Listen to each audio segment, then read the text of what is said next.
Luxe, confort et rapidité, c'est ainsi que l'on peut décrire la Renault 25 Turbo. À ces qualités, un préparateur français, s'il vous plaît, ajoute raffinement, agressivité et performance.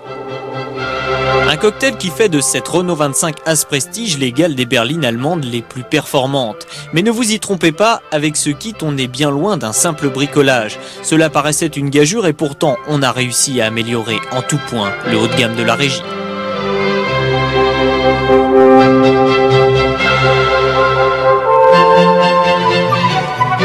À l'intérieur, par exemple, cuir et bois sont de rigueur. On ne peut regretter que le tableau de bord d'origine, toujours aussi laid, un point qui sera résolu pour le Salon de Genève, asseyant à l'étude une nouvelle instrumentation.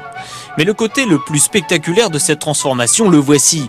Vous avez tout simplement sous les yeux la traction avant la plus puissante du monde. Turbo retravaillé, refroidissement très élaboré, nouveaux arbres à cames et boîtier électronique revu, le V6 développe maintenant 250 chevaux. «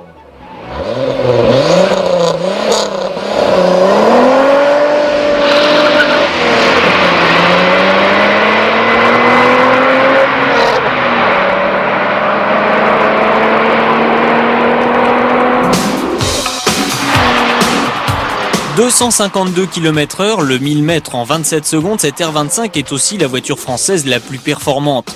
Des chiffres qui se doublent d'un agrément de conduite presque identique à la version de série. Il faut bien sûr s'habituer à l'augmentation du temps de réponse du turbo et à la fermeté plus grande des suspensions. Mais en usage courant, la R25 As reste très civilisée. «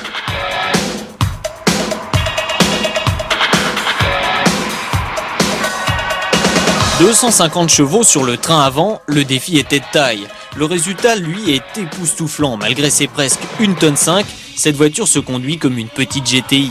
Très neutre, elle permet des vitesses de passage en courbe à faire pâlir d'envie les sportives les plus affûtées. Seul le freinage mériterait un peu plus de puissance vu le bond en avant des performances. La mariée paraît trop belle et certains diront que nous faisons preuve de chauvinisme. C'est faux, cette R25 Storming construite par la société As à Pantin est en fait une voiture comme on aimerait en voir plus souvent. À 333 000 francs, ce n'est finalement pas si cher et il faut espérer qu'à l'image de BMW avec Alpina ou Mercedes avec AMG, la régie s'intéresse de plus près à ce porte-étendard de l'industrie automobile française.